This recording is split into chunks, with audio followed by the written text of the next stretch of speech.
थेट पुण्यामध्ये जाऊयात. पोलिसांची पत्रकार परिषद होतीये.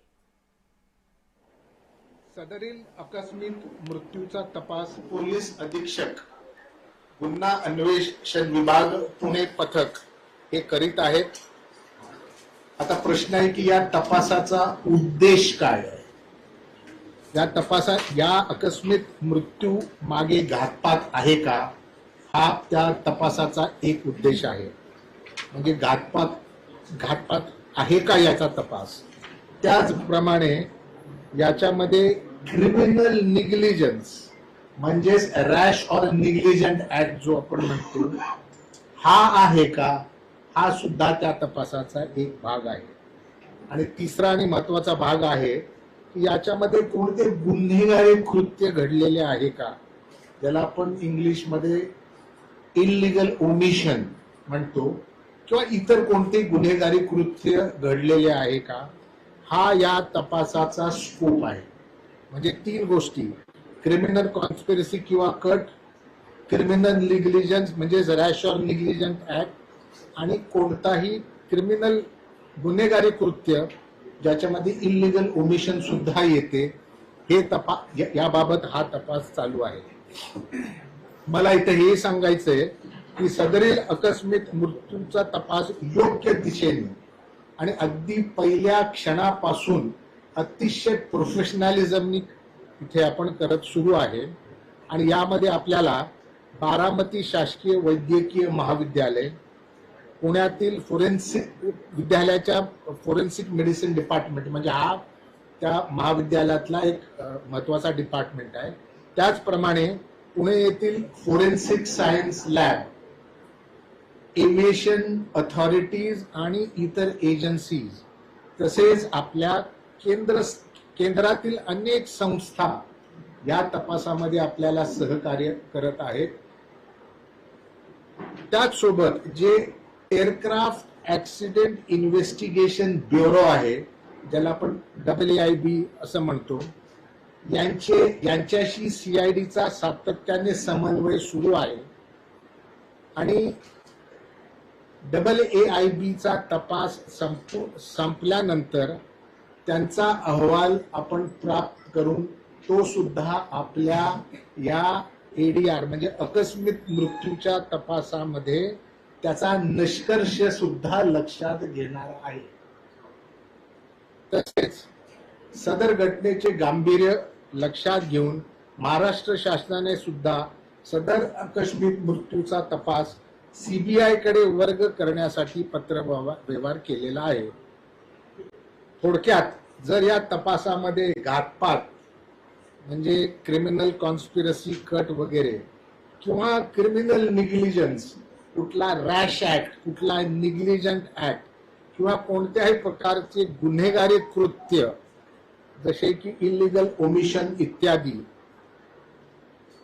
असे निष्पन्न झाल्यास यंत्रणा ही म्हणजे CID ही योग्य अशा कलमांखाली गुन्हा दाखल करून त्याचा उर्वरित तपास पूर्ण करून न्यायालयामध्ये अभियोग चालवण्याची तजवीज ठेवलेली आहे. धन्यवाद. आता निष्कर्ष काय म्हणजे आता पोझिशन काय तपासाची साधारण 28 दिवस होत गेले. तपास अतिशय योग्य दिशेने चाललेला आहे. तपासामध्ये अनेक प्रकारच्या जसं मी बोललो की आपल्या ज्या सेंट्रल एजन्सीज आहेत किंवा सेंट्रल अथॉरिटीज आहेत, यांचेही ओपिनियन घ्यायला लागतात. काही एक्सपर्ट ओपिनियन ही घ्यायला लागणार आहे. AIBचा रिपोर्ट सुद्धा फॅक्टर करण्यात येत आहे. आपण अतिशय वेगाने, अतिशय प्रोफेशनली, आपली मोठी टीम आहे.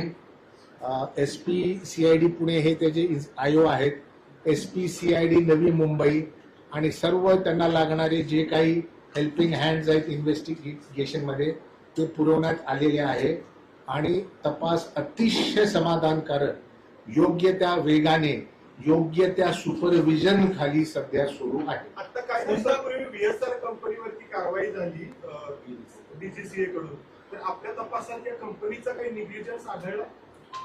मी तुम्हाला पुन्हा या संदर्भामध्ये गोष्ट सांगतो की AAIBच्या इन्व्हेस्टिगेशनचा जो स्कोप आहे आणि CIDचा आकस्मिक मृत्यू तपास करण्याचा जो स्कोप आहे, व्याप आहे, त्याच्यामध्ये थोडी भिन्नता आहे. मात्र जो AAIB इन्व्हेस्टिगेट करून त्यांचा रिपोर्ट जनरेट करेल, तो रिपोर्ट CIDच्या आकस्मिक मृत्यूच्या तपासामध्ये फॅक्टर इन होईल. सर, मात्र जे त्यांच्या कुटुंबातले सदस्यांकडून जो प्रश्न उपस्थित केले जात आहेत म्हणजे की सुरुवातीला DGCI आणि BSR कंपनीवरती गुन्हा दाखल करावा, तर हे सगळं साधारणतः तुमचा तपास जो आहे तो कधीपर्यंत पूर्ण होईल?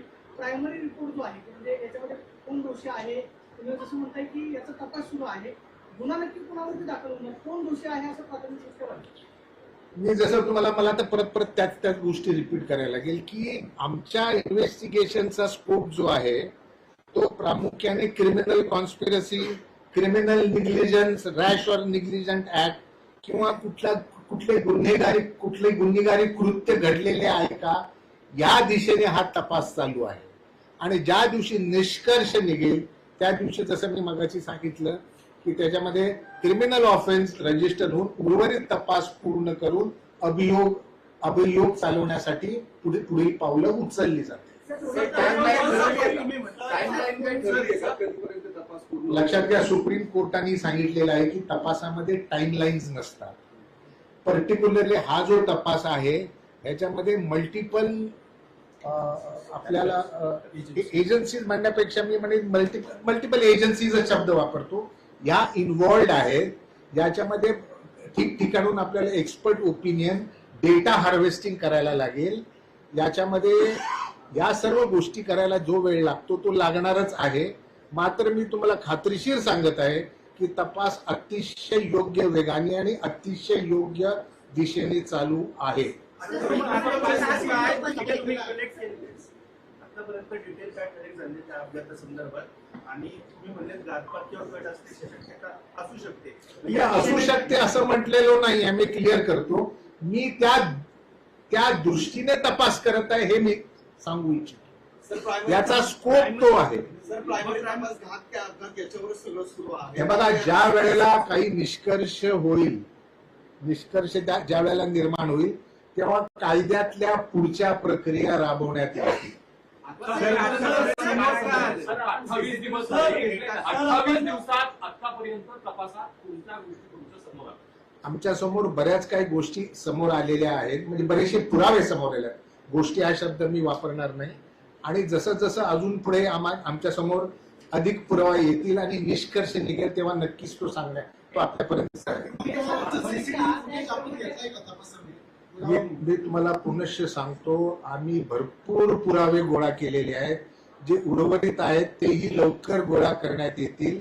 लागणारे जे टेक्निकल रिपोर्ट्स आहेत तेही मिळवण्यात येतील आणि त्याच्यानंतर निष्कर्ष काढण्यात येईल. मुंबई मुद्दे रेस केलेले आहेत, त्याच्यामध्ये त्यांनी एकतर विमान नादुरुस्त होतं का याबद्दल म्हटलेल्या, दुसऱ्या हवामानाच्या क्लिअरन्स बद्दल मुद्दा उपस्थित केलेला आहे की तो कोणाकडनं दिला गेला, हे आपल्या इन्व्हेस्टिगेशनचा भाग तुम्ही घेतलेला आहे का? ऐकून घ्या, याच्यामध्ये जी AAIB ही जी एजन्सी आहे त्यांचा एक स्कोप ऑफ इन्व्हेस्टिगेशन आहे. तो झाल्यानंतर एक रिपोर्ट फर्निश होईल जो आम्ही आमच्या तपासामध्ये फॅक्टर इन करणार आहे.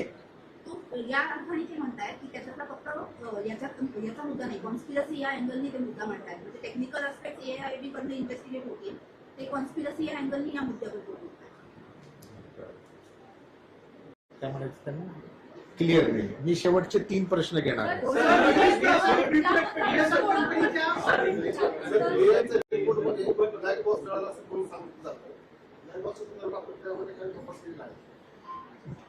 आम्हाला जेव्हा AIBचा रिपोर्ट प्राप्त होईल तर त्याचा अभ्यास होईल आणि त्याच्यावरती निष्कर्ष काढण्यात येईल.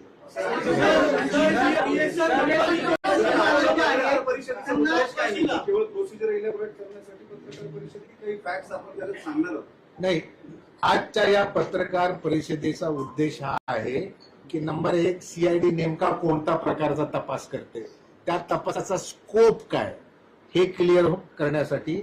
नंबर 2, CIDच्या तपासाची गती आणि प्रोग्रेस हा काय आहे याच्याबद्दल जर कुणाच्या मनात शंका असेल तर तुम्ही क्लिअर करतो की आपण योग्य दिशेने योग्य प्रकारे जात आहोत आणि आपल्याला जे काही पुरावे गोळा करायचे होते ते आपण झपाट्याने गोळा केलेले आहेत आणि उरलेलेही केले जातील. आता लास्ट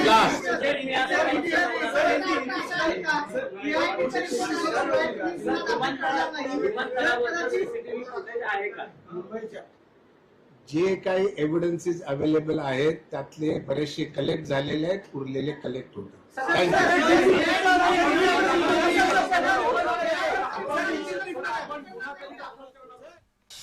तपास सुरू आहे. AIBचा रिपोर्ट आला की त्यानुसार आम्ही कारवाई करू असं सीआयडीच्या वतीनं सांगण्यात आलेलं आहे. पण सीआयडीनं आतापर्यंत नेमका काय तपास केला, सीआयडीच्या तपासामध्ये नेमक्या काय बाबी समोर आल्या, अजित पवार यांच्या अपघातासंदर्भात कुठलंही कट कारस्थान केलं गेलं होतं का, यामध्ये काही क्राईम अँगल होता का, या संदर्भातली कोणतीही माहिती सीआयडीच्या वतीनं देण्यात आलेली नाही.